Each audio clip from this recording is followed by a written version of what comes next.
With WVU in the midst of a coaching change, it's time for our first of what will be, I'm sure, many transfer portal updates here throughout this offseason as WVU moves players both in and out. We'll keep you covered here on the CRW, starting with this first transfer portal update coming at you right now.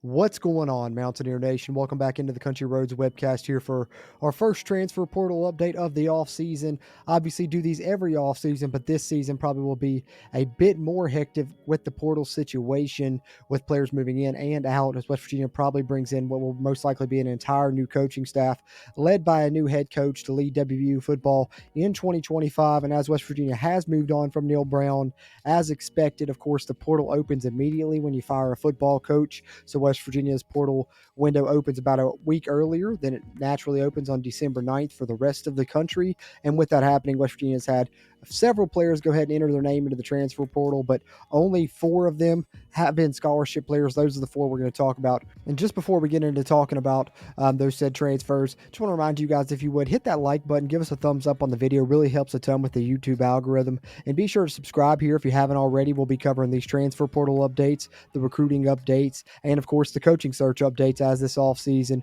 moves along for WVU football. And of course, if you want to support us monthly, we really appreciate that as well. You can do that for as low as $1.99 a month, where you'll get player grades videos, snap count series, injury reports, depth chart projections, film reviews, game rewatch commentaries, endless stuff there that's bonuses for you. So if you're a WVU football fan that can't get enough content, recommend it highly, and we'd really appreciate that. But the fast, easy, and free way is just a thumbs up and a subscription here to the Country Roads webcast, and we'd appreciate that. But we got 4 transfer portal players to talk about here, and then we will start our transfer portal tracker here on the Country Roads webcast that we'll use throughout this offseason to track both the transfers out, and then once they start to arrive, the transfers in that the new staff will bring in and the new head coach will bring in to WVU. But as far as who transferred out, this is what we have thus far.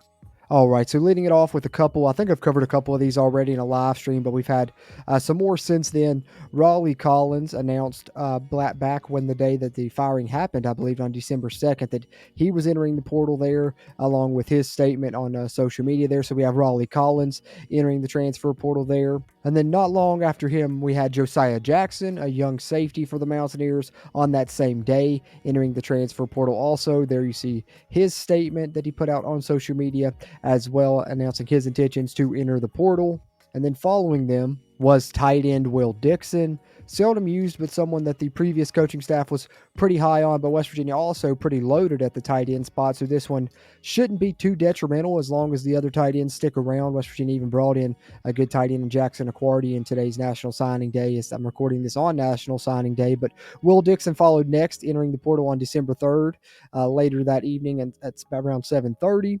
And then lastly, and most recently, that entered the portal here the day that I'm recording this update actually, was TJ Crandall. Probably the most impactful of these early transfers that have happened thus far for the Mountaineers.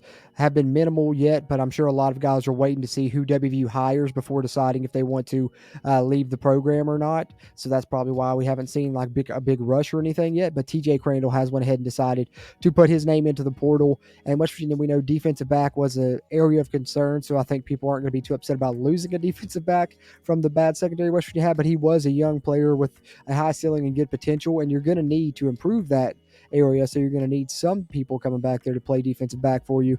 I know Crandall was kind of out of the mix later in the season. It was Fagan and Hollis, but Crandall did start a game or two for the Mountaineers this year. But I've got to say, wish him the best. But he entered the transfer portal today, the day that I'm recording this here on December 4th, just less than an hour ago from the time that I'm recording this transfer portal update.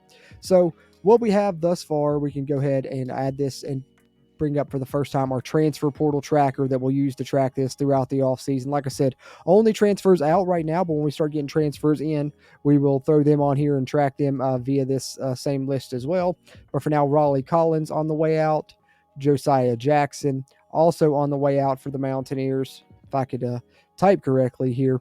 And then, of course, the other two that we just mentioned were tight end Will Dixon, and then most recently, cornerback there, TJ Crandall. So thus far, 4 for the Mountaineers as far as scholarship players. That's all I'm going to track on this throughout the offseason, same as I do with my roster updates. You guys know you only scholarship players is what I track there, just to make it easier to keep up with for myself and for brevity's sake for the videos.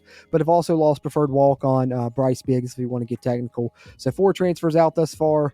As more are announced, and like I said, as more transfers come in for West Virginia, we'll continue to update this transfer portal tracker with these transfer portal update videos here on the CRW. So keep it locked in and stay subscribed here to the Country Roads webcast as we cover this throughout the offseason. And in addition to that transfer portal coverage, just want to add here at the tail end, of course, we'll be covering the coaching search as it continues to develop over the coming days for West Virginia. So if you want that news, be sure to keep it locked here as well as recruiting and any other offseason topics to come along, including roster updates as West Virginia builds towards that initial version of that 2025 roster throughout this offseason as well. But that's the first of them, what I'm sure will be several transfer portal updates as we move through this, what's going to be a crazy offseason for us WVU football fans, but a lot of fun because there's a lot of things to keep up with and keep us entertained as we wait to the start of a new era of Mountaineer football next year, and hopefully we'll find out who's leading that era in the near future. But in the meantime, we know some players that are on their way out, and we'll hopefully find out about some that are on their way in. And once we do, we'll let you know about it here